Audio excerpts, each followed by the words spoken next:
हिंदी व्याकरण की विशेषताएं। हिंदी व्याकरण संस्कृत व्याकरण पर आधारित होते हुए भी अपनी कुछ स्वतंत्र विशेषताएं रखता है। हिंदी को संस्कृत का उत्तराधिकार मिला है। इसमें संस्कृत व्याकरण की देन भी कम महत्वपूर्ण नहीं है।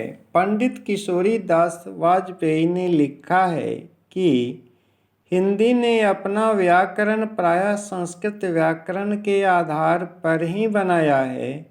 क्रिया प्रवाह एकांत संस्कृत व्याकरण के आधार पर है, पर कहीं कहीं मार्ग भेद भी है। मार्ग भेद वहीं हुआ है जहाँ हिंदी ने संस्कृत की अपेक्षा सरलतर मार्ग ग्रहण किया है। हिंदी की क्रियाएं।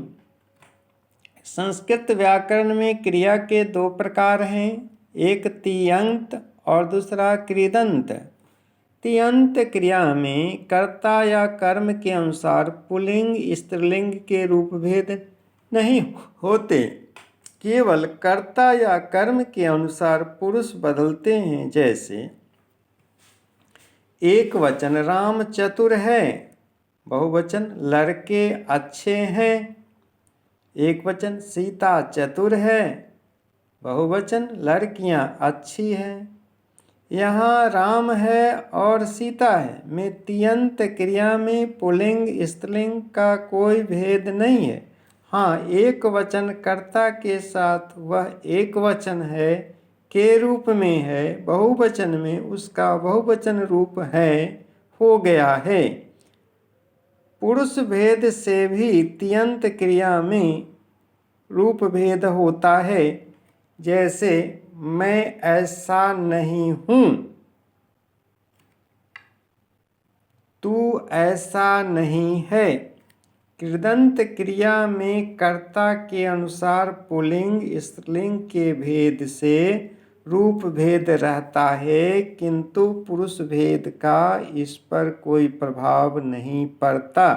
जैसे रामः गतः, राम गया, सीता गता, सीता गई। यहाँ कर्तृवाच्य कृदंत क्रिया है, तो का हिंदी में य हो गया है, उसे फिर पुल्लिंग व्यंजक प्रत्यय रूप गया का स्त्रीलिंग व्यंजक प्रत्यय रूप गई कर दिया गया।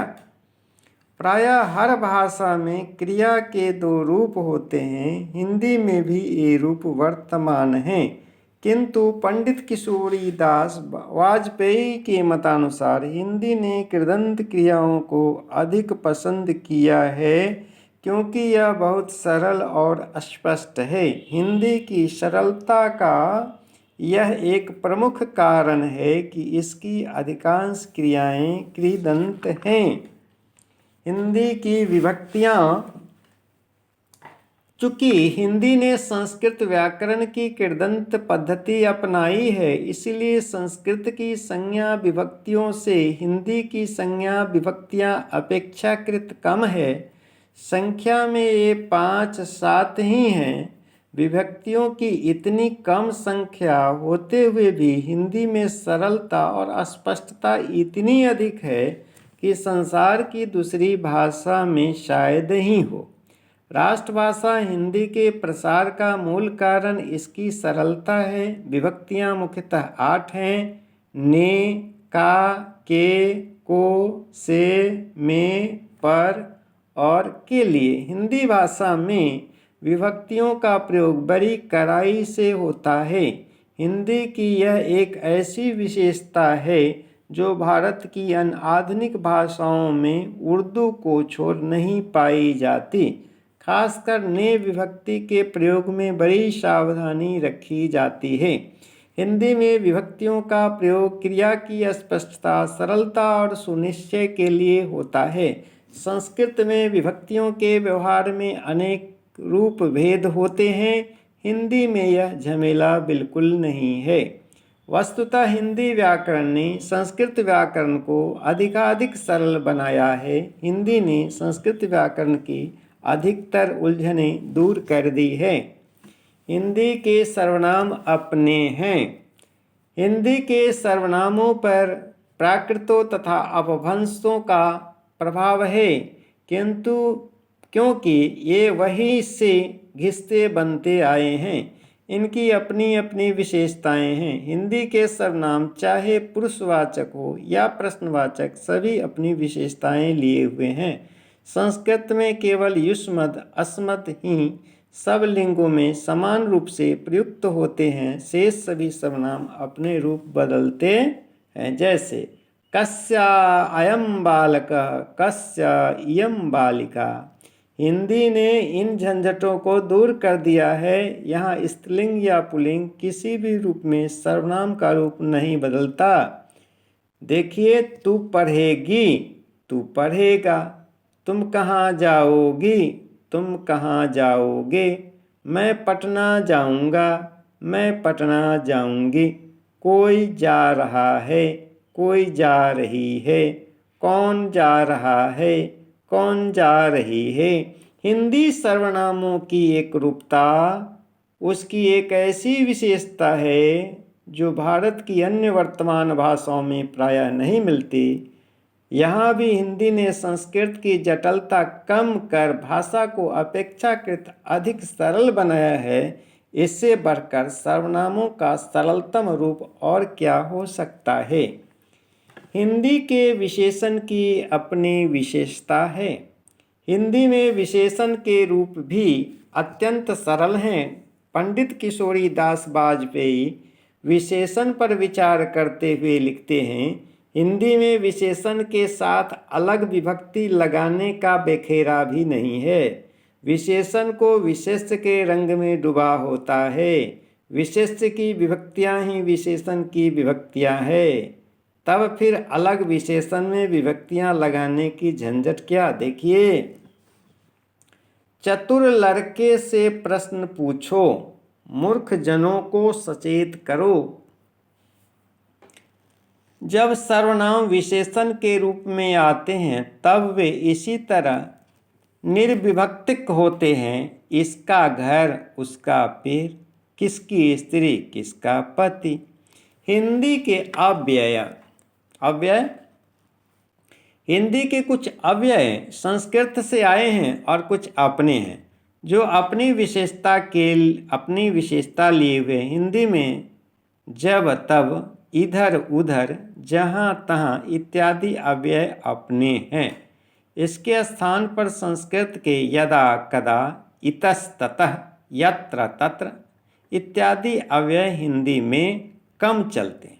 लेकिन संस्कृत के कुछ अव्यय ऐसे हैं जो हिंदी में बहुत अधिक चलते हैं, जैसे यदि, कदाचित आदि। शब्द निर्माण की दृष्टि से या व्याकरण की दृष्टि से, किसी भी दृष्टि से विचार करें तो हम यह पाएंगे कि हिंदी जटिलता से सरलता की ओर सदा अग्रसर होती रही है। जैसे संस्कृत का एकादश, प्राकृत का एआरह, हिंदी का 11, संस्कृत का कर्ण, प्राकृत का कर्ण, हिंदी का कान। संस्कृत का कर्म, प्राकृत का कम, हिंदी का काम।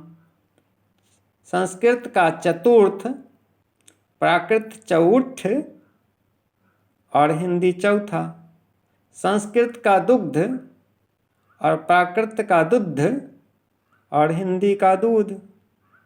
संस्कृत का मुक्ता, प्राकृत मुत्ता और हिंदी मोती। संस्कृत का जिह्वा, प्राकृत का जिह्वा और हिंदी का जीभ। व्याकरण की दृष्टि से हम ऊपर कह चुके हैं कि क्रियाओं, सर्वनामों, विशेषणों, विभक्तियों और अव्ययों के सामान्य प्रयोग में हिंदी ने कितनी सरलता से काम किया है। कहीं भी संस्कृत की कठोरता अथवा जटिलता नहीं आने दी। स्पष्ट है कि हिंदी भाषा और व्याकरण की कुछ ऐसी विशेषताएं हैं जिनसे वह संसार की किसी भी सभ्य भाषा से किसी भी तरह कम शिष्ट नहीं कही जा सकती। हिंदी का प्रकृति नहीं समझने के कारण ही तरह तरह के भ्रम फैले हुए हैं। हिंदी की प्रकृति हिंदी की अपनी प्रकृति है। उसके कुछ दोष हमारे लिए गुण और कुछ गुण दूसरों के लिए दोष बन गए हैं। पर ऐसा सभी भाषाओं में होता है। यदि बंगाली सज्जन कहते हैं कि हिंदी में लिंग एक झंझट है, तो दक्षिण वाले कहते हैं कि हिंदी में विभक्तियों का प्रयोग बड़ा जटिल है। इस तरह जितने मुंह उतनी बातें हैं। प्रश्न यह है कि अगर सबकी बातें मान ली जाए तो हिंदी का अपना क्या रह जाएगा। फिर यह प्रश्न हिंदी के लिए ही क्यों, हिंदी वाले भी बांग्ला, तेलुगु, तमिल, मलयालम, मराठी, गुजराती, उड़िया इत्यादि आधुनिक आर्य भाषाएं सीखते हैं और इन भाषाओं से अपना संबंध बनाकर हिंदी को समृद्ध करना चाहते हैं। लेकिन यह कभी नहीं कहते कि अमुक भाषा में यह बेकार है, जटिल है, अव्यावहारिक है, आदि आदि। सुप्रसिद्ध भाषाविद डॉक्टर सुनीति कुमार चटर्जी ने भी हिंदी भाषा और व्याकरण की त्रुटियां दूर करने की राय दी थी और उसके व्याकरण को सरल से सरल बनाने का सुझाव दिया था। इन विविध प्रश्नों का समुचित उत्तर देने के लिए हम 6-7 अगस्त सन 1949 ईस्वी को कलकत्ता में अखिल भारतीय राष्ट्रभाषा व्यवस्था परिषद में एक बंगाली विद्वान श्री क्षत्रेश चंद्र चट्टोपाध्याय द्वारा दिए गए भाषण का कुछ अंश यहाँ उद्धृत करते हैं। उक्त अवसर पर श्री चट्टोपाध्याय ने कहा था, संसार की ऐसी कोई भी भाषा नहीं है जिसकी कोई अपनी विशेषता न हो। उसकी यह विशेषता ही अन्य भाषा भाषियों के लिए उलझन बन जाती है। हमारी बांग्ला भाषा में ही ऐसी चीज़ें हैं जो अन्य भाषा भाषियों के लिए कठिन समस्याएं हैं। वे लोग इन बारीकियों को समझे बिना जब बांग्ला भाषा लिखते बोलते हैं तब उन लोगों को हंसी आती। वस्तुतः हिंदी बहुत सरल भाषा है, बिना पढ़े और सीखे यह काम चलाऊ हो जाती है। ऐसी काम चलाऊ भाषा तो साधारण होगी ही, जिसमें लिंग संबंधी या अन्य गलतियां भी होंगी, पर काम सबका चल जाता है। परंतु उत्तम टकसाली हिंदी लिखने बोलने के लिए तो हिंदी पढ़नी सीखनी होगी। यदि हिंदी पढ़ने सीखने में 2 वर्ष भी अच्छी तरह लगाए जाएं, तो किसी भी अहिंदी भाषी के सामने कोई कठिनाई ना रहेगी। भाषा एक प्रवाह है। भाषा का एक ऐसा प्रवाह होता है, उसके उस नैसर्गिक प्रवाह को रोकना या उल्टा मोड़ना उचित नहीं। इस तरह यदि कोई कृत्रिम भाषा बनाई जाएगी तो वह जनता से दूर जा पड़ेगी। इसलिए अपनी सुविधा के लिए भाषा में वैसा कोई मौलिक उलटफेर करना उचित नहीं। हाँ, विभिन्न प्रांतों के लोग चाहे जैसी हिंदी लिख बोल सकते हैं, फिर जो रूप स्वतः ग्राह्य हो जाएगा, जिसे अधिकांश जनता नैसर्गिक रूप से स्वीकार कर लेगी, वह स्थिर हो जाएगा। सच तो यह है कि हर भाषा के बोलने और लिखने का अपना एक अलग और निराला ढंग होता है। कुछ बातें ऐसी हैं जो हम हिंदी वाले एक ढंग से कहते हैं, उर्दू वाले कुछ दूसरे ढंग से, अंग्रेजी वाले किसी तीसरे ढंग से। यही बात बांग्ला, मराठी, गुजराती इत्यादि भाषाओं में किसी और ढंग से कही जाती है। भाषा का यह ढंग ही उसका रूप शुद्ध रखता है और यही उसके अच्छे होने की सबसे अच्छी पहचान या कसौटी है। मानक परिनिष्ठित हिंदी। अक्सर यह प्रश्न किया जाता है कि हिंदी का मानक रूप क्या है, इसका आधार और मूल स्रोत क्या है। भाषा विज्ञान की दृष्टि से पश्चिमी हिंदी के अंतर्गत 5 प्रमुख बोलियों में एक खड़ी बोली से हिंदी का सीधा संबंध है। यह खड़ी बोली एक बड़े भूभाग में बोली जाती है। अपने ठेठ रूप में यह रामपुर, मुरादाबाद, बिजनौर, मेरठ, सहारनपुर, देहरादून और अंबाला जिलों में बोली जाती है। इनमें मेरठ की खड़ी बोली आदर्श और मानक मानी जाती है। यह सच है कि पश्चिमी हिंदी की खड़ी बोली का साहित्यिक या मानक रूप आज सारे देश में प्रचलित है, लेकिन वर्तमान अवस्था तक पहुंचने में उसे परिष्कार, संशोधन और समन्वय की अनेक स्थितियों से गुजरना पड़ा है। 19वीं शताब्दी से आज तक विगत 150-200 वर्षों में खड़ी बोली का जो परिष्कार, परिशोधन और संस्कार हुआ है वह मेरठ, दिल्ली और आगरा में बोली जाने वाली खड़ी बोली से काफ़ी भिन्न हो गई है। कुछ उदाहरण देकर इस अंतर को स्पष्ट कर उसका मानक रूप स्थिर किया जा सकता है। मानक खड़ी बोली में द्वित्व ध्वनियों की प्रधानता नहीं है, किंतु मराठी अथवा पश्चिमी हिंदी की खड़ी बोली में द्वित्व ध्वनियों का उच्चारण आज भी वहाँ के सामान्य लोग करते हैं।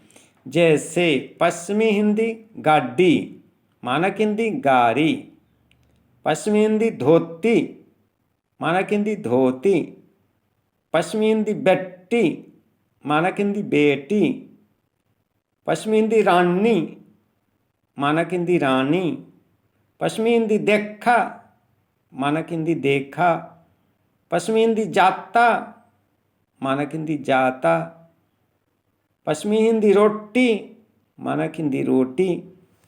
पश्चिमी हिंदी और मानक खड़ी बोली हिंदी की क्रिया रचना में भी अंतर है। वर्तमान में पश्चिमी हिंदी चले हैं, मानक हिंदी चलता है। वर्तमान में पश्चिमी हिंदी चलूँ हूँ, मानक हिंदी चलता हूँ। वर्तमान में पश्चिमी हिंदी मारू था, मानक हिंदी मारता था। भूतकाल में पश्चिमी हिंदी चल्या, मानक हिंदी चला। भूतकाल में पश्चिमी हिंदी लिखिया, मानक हिंदी लेखा। भूतकाल में पश्चिमी हिंदी उठया, मानक हिंदी उठा। कारक रचना की दृष्टि से भी दोनों में अंतर है। जैसे कर्ता पश्चिमी हिंदी ने, मानक हिंदी ने। कर्म पश्चिमी हिंदी क, ने, मानक हिंदी को। करण पश्चिमी हिंदी से, मुँह, मानक हिंदी से। संप्रदान पश्चिमी हिंदी कु, ने, मानक हिंदी के लिए। आपादान पश्चिमी हिंदी शय, सु, मानक हिंदी से। अधिकरण पश्चिमी हिंदी पै, ऊपर, मानक हिंदी में, पर। सर्वनामों के प्रयोग में भी अंतर है। जैसे मुझ, हमारा, महारा।